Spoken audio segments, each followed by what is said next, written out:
All right, you guys, let's do a review on this GMC Terrain, which is the same as the Chevy Equinox with a couple of extra little pop-out things, the fenders, some body style changes. The motor, transom, drivetrain, everything else is exactly the same. So other than the trim options, these are pretty much the same thing. So this one here has the 2.4 Ecotech, and that is a warning flag for anybody buying a car. If you're looking at one, you see the 2.4 Ecotech, don't just walk, run the other way. The 2.4 has some major issues. We're going to go over those in this video. Other than that, these are actually a decent car.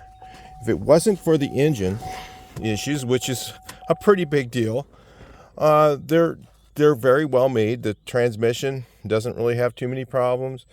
The amenities inside the car, this one here happens to have the Pioneer stereo. It has all the options like that. It's got the rear camera. A lot of that stuff works great. And General Motors, one of their weak points is definitely electronics. But for all of that, it's not usually too bad. This particular one is here for me to work on. I'm retired as a mechanic. I don't do it anymore for anyone else. But this is my daughter's, and she insisted on having one of these. She likes it, and I was not really aware of this stuff when she bought it. Otherwise, I would have said, "Don't just look at that thing, run the other way." But you know, the reason it's here is because it has engine wear. Its rings are worn out already, and so we'll go over the argument that a lot of people are going to have.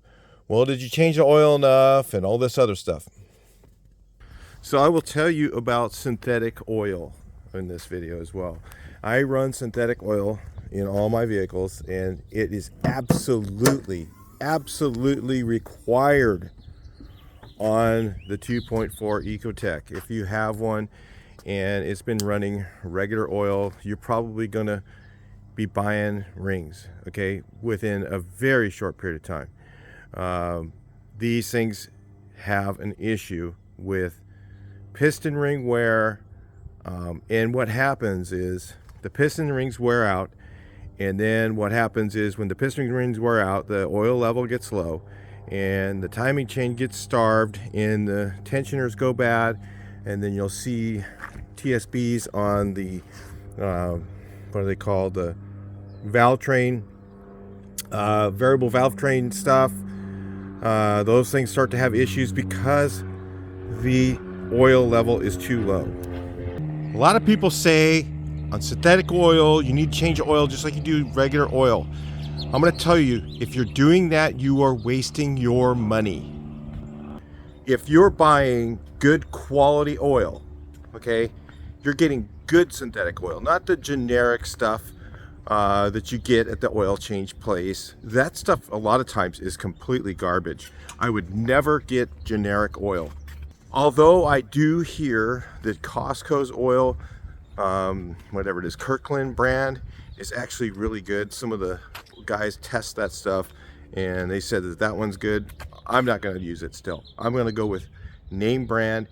Castrol or even German synthetics are really good. On my daily drivers, I change the oil every 10,000 miles. I have literally no engine wear. Some of my videos I show inside the engine, there is no oil, there is no residue. Synthetic oils have do not leave typically any deposits.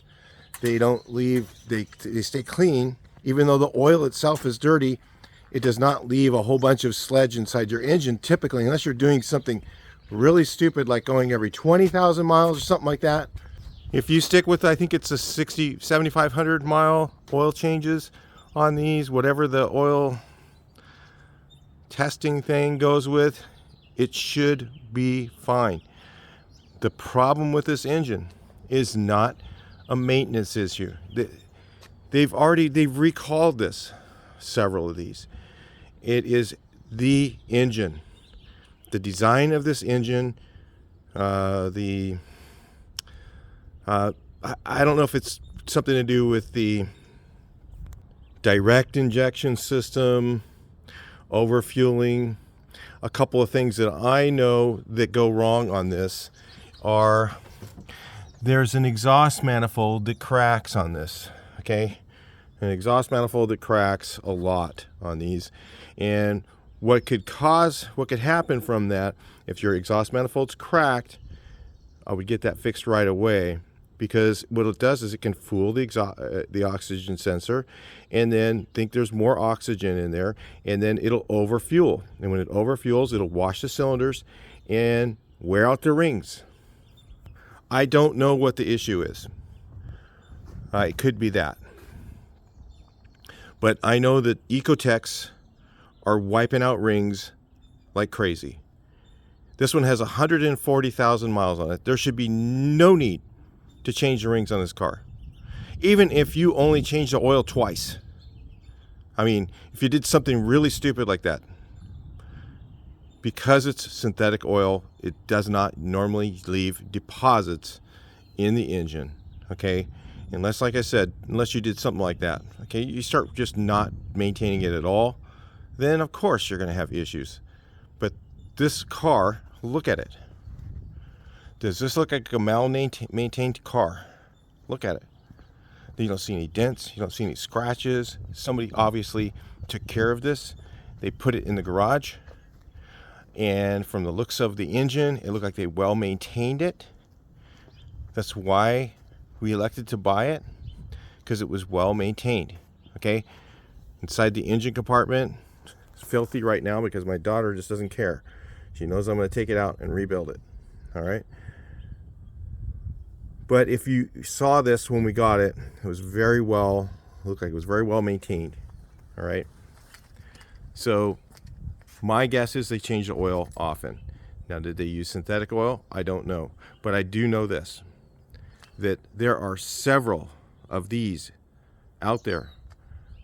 There's so many of them out there with ring issues with very low miles. This is the later model. So this is a 2011 or 2012. So it has the LEA engine. The earlier ones were even worse. So the LEA went on up to 2017, and they just, I just can't tell you. They've had issues after issues after issues with ring wear. It's pathetic. It's pathetic. The other issues on this thing, besides, so I'm not going to reiterate the ring issue. If I haven't got you clear on that one yet, then you're just not listening. Rings are the problem. The other thing is the location of the water pump. I mean, why would they put the water pump driven by the timing chain? Who does that? That is foolish. And the location of it is way back here behind the engine. So it's one of those things that you know it's going to be a maintenance issue. You're going to have to replace it at some point. And it's driven by the timing chain. So when it goes out, if the bearings in it go out, it takes the chain, which takes the balance shafts and all this other stuff with it. And who knows what else. Okay. So that was just a piss poor design. Just absolutely pathetic that they run the water pump by the timing chain. Bad idea. Okay. That's how this engine is designed. So it's not only the rings.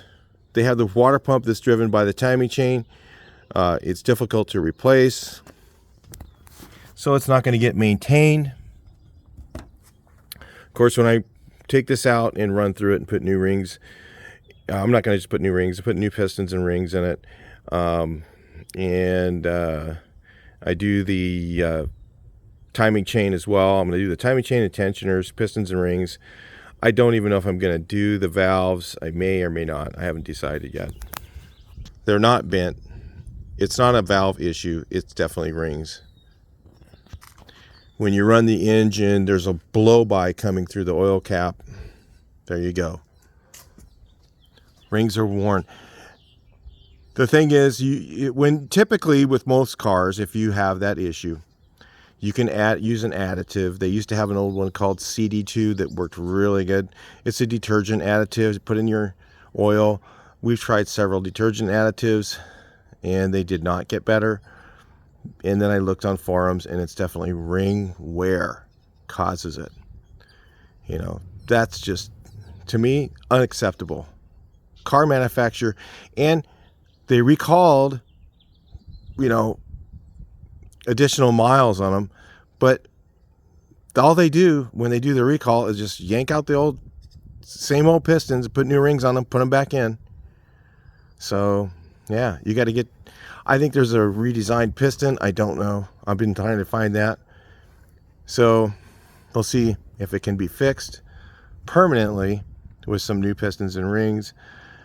So there's that issue. There's a water pump. The timing chain is usually because of the running low on oil. When you run your car low on oil, the timing chain gets starved, the tensioners get worn, and that's the issue with that probably. So other than the engine, the car's fine. You could buy one of these if you're willing to rebuild the engine. You know, you probably have a decent car, and how long is it going to last, because the design of it isn't very good. If you're going to replace it, if you're going to buy one of these and you're going to do the ring job, I would highly recommend doing the water pump and going with an OEM water pump at the same time. Some of the water pumps for some of the other engines that are driven by the timing chain or driven by the timing system, like the Duramax, which I do like the Duramax. It just, that one issue is the timing chain, or the water pump where it's located, I don't like. But if you do replace it, always go with an OEM, like AC Delco water pump, because it will have the drain hole in the proper place. Some of them will drain it into the crankcase, so that it'll mix coolant and oil together. Guess what happens? I think you probably know what that means. So a lot of good things about this thing are, you know, it's, other than the engine, not a bad car. So if you're willing to do it, I would not recommend getting a used engine for this, because you'll probably end up with another boat anchor just like the one you have that's in it. You got to rebuild the one that's there. I think Jasper Engines has a updated piston, and they're a few $1,000s. I don't know anything about them. I don't know how long they last. But yeah, this thing is full of loveliness. One of the other things that goes bad on these is the AC compressor, and this is happening to a lot of the cars today. An AC compressor, some wise person made a better AC compressor, and I think it's just part of the planned obsolescence of new cars. And for me, I just keep fixing them. I'm not going to get the newer ones. I don't know. I think the newer they get, there's more issues with planned obsolescence. The AC compressors, I've never done this before. There's one AC compressor. There's another. You see this valve right here? This is called, it's a variable pressure valve. And so this is I'm going to take all this stuff to the recycle place here pretty soon. But this is a variable pressure valve. And what they have is some genius decided that they needed more than just a clutch like the old school, when you had the clutch engage and disengage and engage and disengage. They figured we should do something more complicated, and so they came up with this variable pressure valve here. And these on almost the newer cars, they're on the Chevy Cruze, they're on I think they're on that vehicle there, but I'm not sure. That one, this one is off of a Volkswagen. It has a fixed clutch, so this runs all the time. I don't know how that's more efficient, but I guess it is. And then it has this valve here that goes bad, and when this valve goes bad, you get intermittent air conditioning. And so there is a company called RKX that's made an updated valve. You take the snap ring out and you pull this out. You can't buy it any other way. and RKX makes a updated valve, and they work and last. So before you go running out and buying a brand new AC compressor, because in a couple of years you're going to have the same issue, I would recommend pulling this valve out, matching it up to the proper one and for your vehicle, and replacing the valve, so that you're not replacing this whole AC compressor every 2 or 3 years. And of course that gets irritating. Then you decide, hey, let's go buy a new car, and that's what they're trying to do. And this one is a General Motors Delphi. Same thing, you see the valve there. Same problem. This little valve goes bad, but you can take that snap ring out. Of course, take your Freon out of the system first. If you remove this with that Freon, it's going to blow it right in your face.